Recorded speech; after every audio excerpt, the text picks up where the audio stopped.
ओम शांति।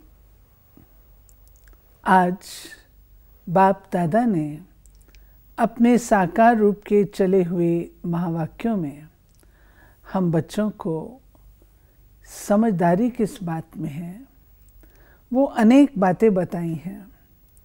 उनमें से एक बात जो सार रूप में मुरली में लिख कर के आई है वो ये है कि मीठे बच्चे स्वयं को 21 जन्मों के लिए स्वराज तिलक देना है। राज तिलक ने कहा स्वराज तिलक देना है, तो दे से दे का सब भान भूल एक बाप को याद करो। तो क्या राज तिलक और स्वराज तिलक दोनों में अंतर है या बाबा उस राज्य को ही स्वराज्य कहते हैं?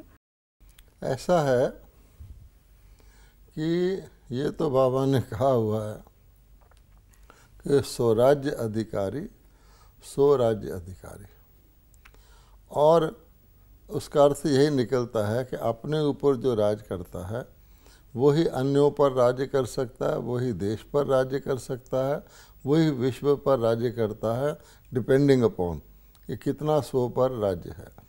और इसी को आप जानते हैं मन जीते जगत जीत कहा गया है या माया जीते जगत जीत कहा गया है कि जो अपने पर विजय पाता है वही दुनिया पर विजय पा सकता है। ये तो सीधी बात है।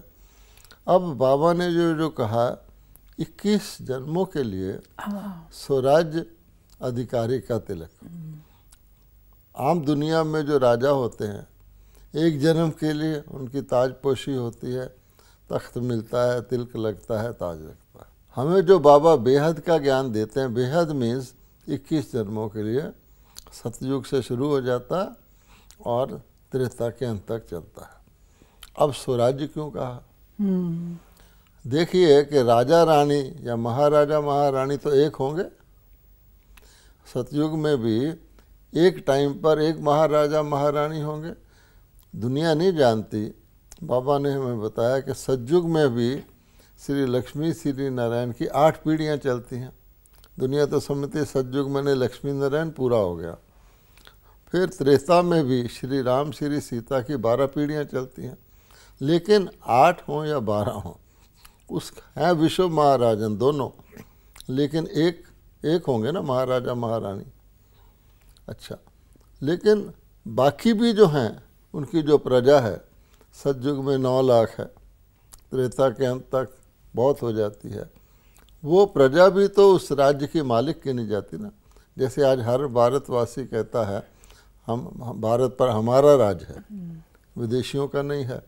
उस हिसाब से देखा जाए तो स्वराज्य अधिकारी प्रजा भी बनती है और स्वराज्य अधिकारी महाराजा महारानी भी बनते हैं।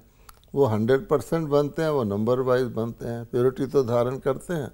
इसलिए बाबा ने कहा कि सतयुग में आना या त्रेता में आना ये भी राज्य है।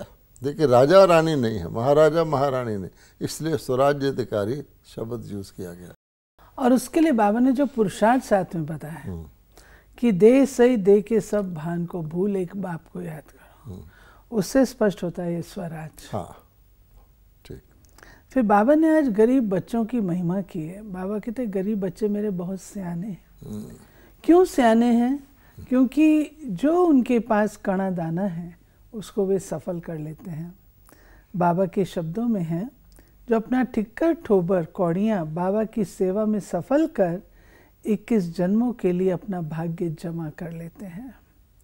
तो ऐसे बच्चों को बाबा फर्स्ट क्लास राय देते, बच्चे तुम ट्रस्टी बनो, अपना नहीं समझो, ज्ञान से तुम अपनी जीवन का सुधार कर राजाओं का राजा बनो, बच्चों आदि को भी संभालो लेकिन ट्रस्टी होके संभालो। अब इसमें पहली बात जो नोट करने की वो ये है, बाबा ने गरीब बच्चों को क्यों कहा? ये भी एक आश्चर्य की बात है। जितने भी बच्चे बाबा के बनते हैं सारे ही समर्पित होते हैं। फिर भी जिनके पास थोड़े बहुत आज की दुनिया के हिसाब से थोड़ा धन है, कुछ और है, वो उतना 100% समर्पित नहीं होते जितना गरीब होते हैं जिनके पास कम है या लगभग कुछ नहीं है। इसलिए बाबा कहते हैं मुझे गरीब नवाज कहा गया। अच्छा, यद्यपि वो अगर समर्पित हों उनको और भी ज़्यादा प्राप्ति हो सकती है, लेकिन थोड़ा सा फर्क हो जाता है, क्योंकि उनकी बुद्धि में ये आ जाता है कि कलयुग की में भी तो हम धनवान हैं ना, तो वो समझते थोड़ा बहुत सुख तो हमें है ही ना। तो गरीब तो समझ लेता है कि जहाँ कलयुग है तो वो प्रधान है, वहाँ सुख है ही नहीं, दुख ही दुख है, तो आसानी से समर्पित हो जाता है। फिर बाबा ने कहा मैं उन्हीं को राय देता हूँ, क्योंकि अगर दूसरों को राय दे जो 100% समर्पित होने की क्षमता रखते हैं लेकिन नहीं होते, राय देने का क्या फ़ायदा। उनको राय बाबा दे रहा, ट्रस्टी हो, पूरे ट्रस्टी हो, उनको कह रहा है कि तुम इतने देखो होशियार हो, समझदार हो, तुमने समझ लिया।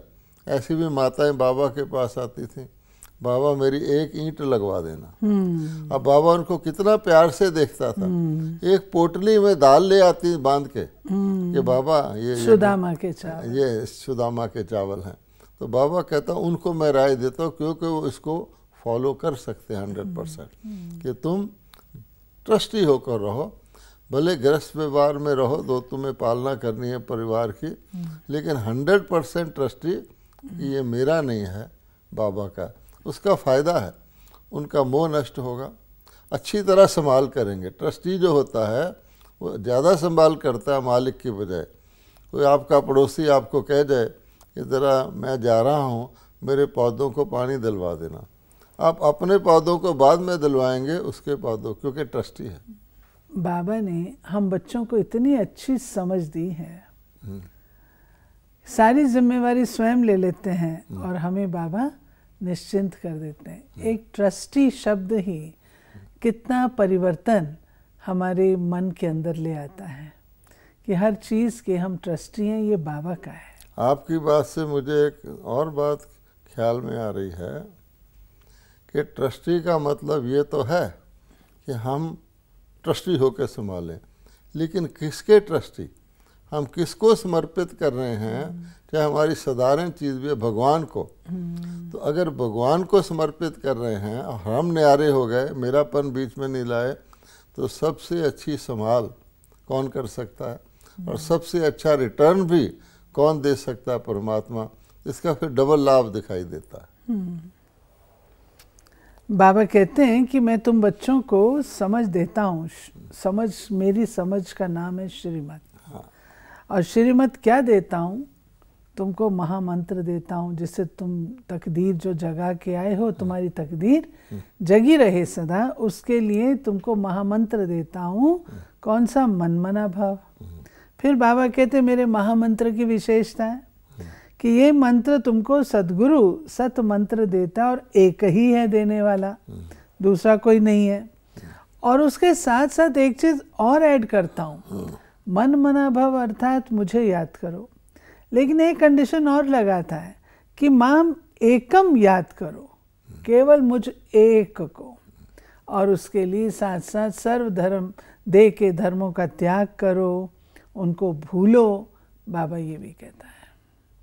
अब देखिए इसमें कितने सारे ज्ञान रतन निकलते हैं। बाबा कहते हैं मेरी मत का नाम श्री मत है। अब अन्य जितनी भी मतें हैं, किसी का भी नाम श्री मत नहीं हो सकता, परमात्मा की ये सर्वश्रेष्ठ मत है। फिर बाबा कहता है कि मैं गुरु हो गया, जो तुमको ऐसा मंत्र देता हूँ, महामंत्र, मंत्र तो होते हैं, महामंत्र देता हूँ, तो वो कौन दे सकता है? एक परमात्मा। उसी मंत्र का नाम भी श्रीमत है। श्रीमत विस्तार में है, महामंत्र एक है। वो क्या है? मन को मेरे में लगाओ। अच्छा हो गया। तो इसमें भी थोड़ी गुंजाइश रह जाती है कि मन को मेरे में लगाओ, अन्य चीज़ों का ट्रस्टी बन के चलो, और वस्तुएं बुद्धि में तो आएंगी। फिर बाबा क्या कहता है? माम एकम, उससे भी बड़ा महामंत्र है कि केवल मैं, ओनली गॉड। तो कहता है मेरा तो एक परमात्मा, दूसरा ना कोई। इससे व्यक्ति का 100% परमात्मा में विश्वास और निश्चय का भी ये टेस्ट है कि कोई कहे मेरा तो परमात्मा, लेकिन दूसरे भी मेरे, तो फर्क पड़ गया ना। अन्य की बुद्धि जाएगी, अन्य का आधार लेगा। तब कहा गया है वो गीता में भी लिख के आ गया फिर बाद में, सर्वधर्मान परित्यज, जो भी बाकी चीज़ें तुम अपने कर्तव्य मानते हो अपने ना मान के माम एकम शरण, एक मेरे को ही मेरे में निश्चय रखोगे तो मैं तुम्हारी हर चीज़ की संभाल भी अच्छी करूँगा, भगवान कहते हैं। बाबा कहते हैं कि केवल नहीं, इसके साथ में तुमको और भी मंत्र देता हूँ। मंत्र माना एडवाइस। और वो ही है, बाबा कहते हैं कि आप मुझे तो मर गई दुनिया, चले गए तो छुट्टी है, लेकिन वो ममता ना रहे, उसके लिए क्या कहता हूँ, बच्चे अपने को आत्मा समझ अशरीरी बन जाओ। अब देखिए, अगर खुद अशरीरी होंगे तो अपने लिए तो कुछ भी और नहीं। इसमें बाबा ने कहा कि दुनिया के लोग कहते हैं आप मरे तो मर गई दुनिया, वो तो शरीर छोड़ने के बाद कहते हैं। हमको बाबा कहते तुम मर जीवा जन्म है तुम्हारा, तुम जीते जी मर गए। अर्थात पुरानी दुनिया में तुम कलयुगी दुनिया में कलयुगी संबंधों में तमो प्रधान में थे, तमो प्रधान शरीर से तुम्हारा संबंध था, तुम बन गए मर जीवा। अर्थात किससे मरे किससे जिए, इसको कहते हैं जीते जी मरना। ये जी भी रहे हैं लेकिन मर गए। अब किससे मर गए कि प्राणे देह और प्राणे देह के संबंधों को बुद्धि से बिल्कुल हटा दिया।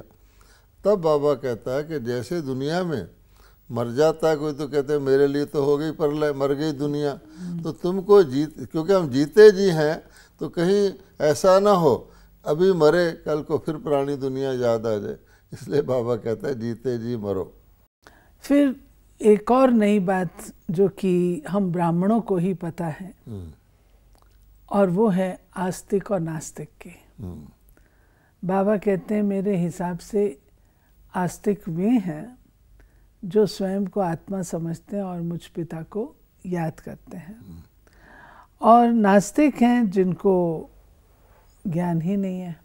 तो बाबा कहते हैं सच्चे आस्तिक तुम केवल संगम पर होते हो, और तुम ब्राह्मण बच्चे ही सच्चे सच्चे आस्तिक बनते हो। अब देखिए ये शब्द थोड़े से हैं, इसकी गहराई कितनी है और कितने विस्तार वाली है।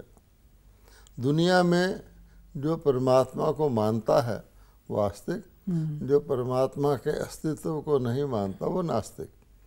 बाबा कहता है ऐसा नहीं है, परमात्मा को मानते भी हो, परमात्मा को जानते हो, आप किसी को बिना जाने मान लो।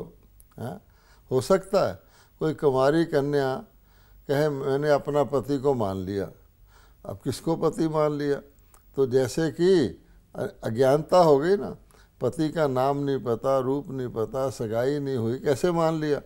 तो बाबा कहते हैं आजकल ऐसे आस्तिक अनेकों हैं जो कहते हैं भगवान को हम मानते हैं। अरे परमात्मा कौन है क्या है उससे तुम्हारा कुछ भी नहीं जानते। एक तो बाबा ये कहता है, ये हो गए, वो भी नास्तिक ही हैं। फिर जो परमात्मा को मानेंगे बिना जाने के, वो परमात्मा को मानेंगे पर परमात्मा की नहीं मानेंगे, उनको श्रीमत का पता ही नहीं किसको परमात्मा कहें। फिर बाबा ने और जो गहरी बात बताई है वो ये है कि सारे सृष्टि चक्र को देख लो, सारे सृष्टि चक्र को देख लो, उसमें सच्चा आस्तिक कौन है। अब सतयुग और त्रेता में तो परमात्मा को याद करने की ज़रूरत नहीं, वहाँ कोई आस्तिक नास्तिक नहीं कहलाता, लेकिन आस्तिक भी तो नहीं कहला सकता, क्योंकि सुख में सिमरन कोई न करे, स्वर्ग में कौन भगवान को याद करेगा। फिर कहते हैं जब दुख शुरू हुआ द्वापर से, तुमने तलाश करना शुरू किया, खोजना शुरू किया, लेकिन उसको पाया तो नहीं, इसलिए भी तुम जो है आस्तिक नहीं रहे, तलाश कर रहे हैं किसी की। आप कोई कन्या के अपने पति की तलाश कर रही है, उसके माता पिता तलाश कर रहे हैं, ढूंढे जा रहे हैं, अभी फिक्स नहीं हुआ, उसको थोड़ी कहेंगे कि इसकी सगाई हो गई। अच्छा, फिर बाबा कहता कलयुग में आ जाओ, ये ठीक है, मैं अपना परिचय स्वयं देता हूँ, जब कलयुग में आऊँगा तुमको परिचय दूंगा, तुम आस्तिक बनोगे। वो कहता है कलयुग में भी कितने लोगों को परिचय मिलता है और कितने आस्तिक बनते हैं। कलयुग तो 700 करोड़ दुनिया में आत्माएं हैं, उसमें भी कहता है तुम बनते हो, तो कितनी थोड़ी बात हो गई कि परमात्मा कहता है केवल संगम पर, वो भी तुम आत्माओं को मैं सच्चा परिचय देता हूँ, तुम आस्तिक बाप की नास्तिक। कितना बड़ा स्टेटमेंट है, लेकिन इसके पीछे बहुत डीप ज्ञान है। सारे वृक्ष का बीज से संबंध होता है, लेकिन अब वृक्ष के ऊपर कोई पत्ता 50 वर्ष के बाद उगता है, उसका कोई डायरेक्ट संबंध थोड़ी है। उसका पिता कौन होगा? जिसने उसको जन्म दिया। उसका धर्म पिता कौन होगा? जो उसका धर्म पिता होगा। लेकिन परम पिता वो जो बीज है, बीज से कौन निकला? तो बीज से तो जड़ें निकली। इसलिए भगवान कहता है कि तुम वो बच्चे हो जिसको मैं बीज रूप परमात्मा आके नए वृक्ष की जड़ें बनाता हूँ, आधार मूर्त बनाता हूँ। इसलिए सच्चे आस्तिक तुम हो। बाबा जब आस्तिक की बात कहते हैं तो उसमें एक सेंटेंस हमेशा बाबा कहते हैं, वो सेंटेंस मैं पढ़ूंगी। बाबा कहते हैं जो बाप को और बाप की रचना को नहीं जानते हैं वो नास्तिक है। हाँ। दुनिया में केवल परमात्मा को नहीं मानते उसको कहते हैं। हाँ। लेकिन बाबा ने कहा जो ना बाप को जाने ना उसकी रचना को जाने वो नास्तिक है। हाँ, अब कोई बहुत बड़ा आर्टिस्ट है, उसका नाम मशहूर है, उसका फिगर भी है, उसने कोई बहुत अच्छी पेंटिंग बना रखी है। वो कोई कह जी मैं इस पेंटर को पहचानता हूँ, ये इसकी शक्ल है, ये इसका नाम है, यहाँ रहता है। कहीं उसको पेंटिंग मिल जाए ये किसकी है क्या मुझे तो पता नहीं। तो फिर क्या हुआ? तो भगवान कहता है बीज जैसे अपने सारे वृक्ष को जानता है, अगर चेतन हो तो बोल सकता है, तो जो मेरे बच्चे मास्टर बीज रूप हैं वो भी इस रचना को जानते हैं। कौन कब आया, बीज से कैसे शुरू हुआ, सतयुग कैसे शुरू हुआ, त्रेता कैसे आया, फिर बाकी धर्म कैसे आए, ख़त्म कैसे हुआ, आत्माएं कहाँ जाती हैं, कहाँ से आती है। अगर ये पता नहीं, रचना का पता नहीं, तो रचता का भी क्या पता। रचता का मतलब है रचना इंक्लूडेड। कोई कहे रचेता है, पिता है, लेकिन उसका संतान का पता नहीं, तो क्या पूरी नॉलेज हुई। आस्तिक में ये भी इंक्लूड होता है। भगवानुवाच आज आया है जो सदा बाबा कहते हैं काम महाशत्रु है। गीता के भगवान ने भी कहा था, अब फिर से कहते हैं, गीता के भगवान ने ज़रूर काम पर जीत पहनाई होगी, तब तो कहते हैं कि काम महाशत्रु है।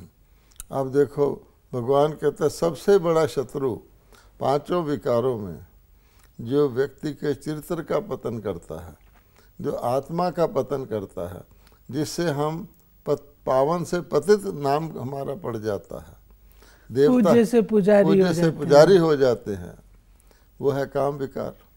अब भगवान कहता है कि काम को जीतो। यूँ भी कहते हैं शिव ने आँख खोली तो काम देव का नाश हो गया। वो तो शंकर जी को शिव मानते हैं और अपनी आँख खोली मानते हैं, लेकिन परमात्मा कहते हैं मैं बच्चों की जब ज्ञान की आँख खोलता हूँ तो पहला ये हुक्म करता हूँ, हे आत्मा काम महाशत्रु, इसको मार। तो बाबा कह रहा है जब भगवान ने कहा मार तो ज़रूर मरवाया होगा, उसको विजय भी प्राप्त कराई होगी, इसीलिए गीता में लिखा हुआ है। तो गीता में भगवान ने काम विकार पर विजय प्राप्त कराई, तो बाबा कहता फिर करा रहे हैं। बाप कहते हैं ये रावण राज्य खत्म होना है, इसके लिए सब तैयारियां हैं। बाप पढ़ा कर ले जाएंगे, फिर तुमको राज्य भी चाहिए। इस पतित पृथ्वी पर राज्य थोड़ी करेंगे। फिर बाबा कहते हैं शिव बाबा को तो पैर है नहीं जो यहाँ पर पैर रखे, देवताओं के पैर इस पतित दुनिया में तो आ नहीं सकते हैं। तुम जानते हो अभी हम देवता बन रहे हैं, फिर भारत में ही आएंगे, ये सृष्टि बदलकर सत्युगी हो जाएगी। ये बाबा ने सारा भविष्य बताया है कि मैं के ना केवल तुमको लायक बनाता हूँ देवलोक के, लेकिन प्राणे असुर लोक का विनाश भी तो चाहिए, नहीं तो देवलोक के लायक देवता कहाँ जन्म लें। तो बाबा ने कहा विनाश की तैयारियाँ देख रहे हो, आज भी आप देखो परमात्मा अवतरित हो गए हैं तो चारों तरफ सृष्टि विनाश की पूरी तैयारी है। फिर बाबा कहता अपने अवतरण के बारे में कह रहा है कि कहा जाता है कलयुगी सृष्टि में देवताओं का परछाया भी नहीं पड़ता, पैर भी नहीं रखते हो, है ना। ये हम लोगों को बताते हैं कि भगवान गीता का जब आए वो तो कलयुग में आए थे, वहाँ श्री कृष्ण जी के तो पैर परछाई भी नहीं पड़ सकती, देवता रूप में कैसे हैं। आज बाबा ने और कहा कि मुझे निराकार परमात्मा के तो पैर है ही नहीं, तो ना मेरे पैर पड़ते हैं ना श्री कृष्ण के पैर पड़ते हैं, तो ब्रह्मा के साधारण रूप में मैं आता हूँ। नहीं, बाबा ने इसका लिंक जो किया है हाँ वो काम पर विजय प्राप्त करने हाँ साथ, हाँ कि जब वो होगा तब फिर जो है दैवी सृष्टि होगी हाँ, और उसमें देवताएं आ सकते हैं। पतित सृष्टि में तो उनके पांव पड़ नहीं सकते। पतित का विनाश होगा। अब रथी और रथवान वो कौन? घोड़े गाड़ी की तो बात नहीं है। बाबा कहते हैं कि आजकल तो एरोप्लेन की सवारी है, साइंस बिल्कुल जोरों पर है, लेकिन जो रथ है उसको बाबा कहते बच्चे याद नहीं करो। देखो बाबा ने इसमें एक बहुत वंडरफुल बात कही है। ये लिंक समझ में नहीं आया क्यों ये बाबा ने कहा ऐसे है कि जो शास्त्र में दिखाया गया है कि भगवान अर्जुन के रथ में सवार हुए थे। भगवान तो कलयुग के अंत में आए, कलयुग के अंत में तो एरोप्लेन होते हैं जैसे आप देख रहे हैं, तो वहाँ रथ पे सवार कोई होता ही नहीं। इसलिए बाबा ने कहा ये बात रॉन्ग है कि रथ में सवार हुए, क्योंकि उस वक़्त तो रथ में कौन चढ़ता है? भगवान कहता है वो शरीर रूपी रथ है। वरना तो आज प्लेन के ज़माने में एक प्राइम मिनिस्टर भी प्लेन के बगैर नहीं जाता, एक सेठ नहीं जाता, तो परमात्मा आएगा तो अगर सवार होगा तो प्लेन में होगा या रथ। अब युद्ध भी अगर होगा तो प्लेन से होगा या रथ से होगा। तो बाबा ने इसको कलयुग से लिंक किया। ये आपने बहुत अच्छी नई बात निकाली। हाँ, ये नई पॉइंट लगी। तो बाबा ने कहा शरीर रूपी रथ है। हाँ, बाबा कहते हैं बच्चे तुमको ना औरों को खड्डे में गिरने से बचाना है, युक्ति से चलना पड़ता है। सूर्पनखा, पूतना, अजामिल, दुर्योधन आदि सब अभी के नाम है। अभी की सीन फिर कल्प बाद होगी। कहता है ऐसी दुनिया में जो शास्त्रों में कहानियाँ लिखी हुई हैं, सूर्पनखा थी, अच्छा, और पूतना थी जो जहर पिलाना चाहती थी। सूर्पनखा थी राक्षस, चेहरा उसने और मेकअप करके जैसे आजकल बना लेते हैं। बहुत ख़राब चरित्र के लोग भी अपना रूप बना के चलते हैं। तो ये ऐसे ऐसे लोग जो शास्त्रों में लिखे हैं वो इस समय के हैं, और इन सब के साथ तुमने युक्ति से चलना है, क्योंकि इनको युक्ति से ही छोड़ करके अपनी विजय को प्राप्त करना है। बाबा ने कहा बच्चे अपने दिल दर्पण में देखो, सारे भूतों को निकालो, हम लायक बने नर से नारायण बनने के। मीठे मीठे सौभाग्यशाली बच्चे, तुम सौभाग्यशाली बनने के लिए आए हो। अभी सब दुर्भाग्यशाली हैं। भारत सौभाग्यशाली था तो कितना साहूकार था। अब तो भाग्य फूटा हुआ ही कहेंगे ना। क्या भारतवासियों की किस्मत है, 2 वक्त खाने को नहीं मिलता, मिलता है तो इतना तनाव, इतना वरी, अकाल मृत्यु का भय, दुख ही दुख दुख। ये भारत था क्या परमात्मा का रचा हुआ? कहते भारत तो स्वर्ग था, देवी देवता थे। इसलिए बाबा उसका कंट्रास्ट बता रहे हैं। और बाबा कहते हैं ये काम जो है वो मैं ही कर सकता हूँ। मेरे को ही कहा जाता है पतित पावन, लिबरेटर, दुख हरता, सुख करता, और मैं आता हूँ और आकर के सारी सृष्टि को पावन बनाता हूँ, फिर से सौभाग्यशाली बनाता हूँ। अब जो लोग लिबरेटर शब्द को भी अगर आप पकड़ लें, मुक्तिदाता, जीवन मुक्तिदाता, दुख हरता, तो परमात्मा का रोल अच्छी तरह पता लगता है। परमात्मा आते ही हैं इस दुनिया की दुखी दुनिया से वापस ले जाने। अब मनुष्य क्या समझते हैं कि दुनिया भी चलती रहे, दुख भी चलता रहे, यही सुख हो जाए। अब भगवान कहता है कि बूढ़े शरीर में सुख हो सकता नहीं हो सकता। वरदान है आज का, सर्व खजानों के अधिकारी बन, स्वयं को भरपूर अनुभव करने वाले मास्टर दाता भाव। कहा जाता है 1-2 हजार पाओ। अविनाशी खजाना देने से बढ़ता है, लेकिन दे वही सकता है जो स्वयं भरपूर है। जिनकी याद सच्ची है उन्हें सर्व प्राप्तियां स्वतः होती हैं, मांगने व फरियाद करने की दरकार नहीं। बाबा कहते हैं भरपूर होंगे तभी आप दूसरों को भी दे सकेंगे और आपको संतुष्टता रहेगी। याद से ही भरपूर होंगे। स्लोगन है, अपनी स्थिति अचल अडोल बनाओ, तब अंतिम विनाश की सीन देख सकेंगे। क्योंकि बड़े भयानक सीन, दर्दनाक सीन आएंगे। बाबा कहता है 1 सेकंड में कुछ से कुछ हो जाएगा। उसको देखने के लिए भी जिगरा चाहिए। तब भगवान कहता है अपनी याद को इस तरह की बनाओ। ये थी बाबा की आज की मुरली, और आज की मुरली से हम अपने लिए होमवर्क ये लेंगे, अपने दिल दर्पण में चेक करें कि क्या मैं सच में नारायण बनने योग्य, श्री लक्ष्मी बनने योग्य बन चुकी हूँ, कितनी मार्जिन शेष चेक करें। ओम शांति।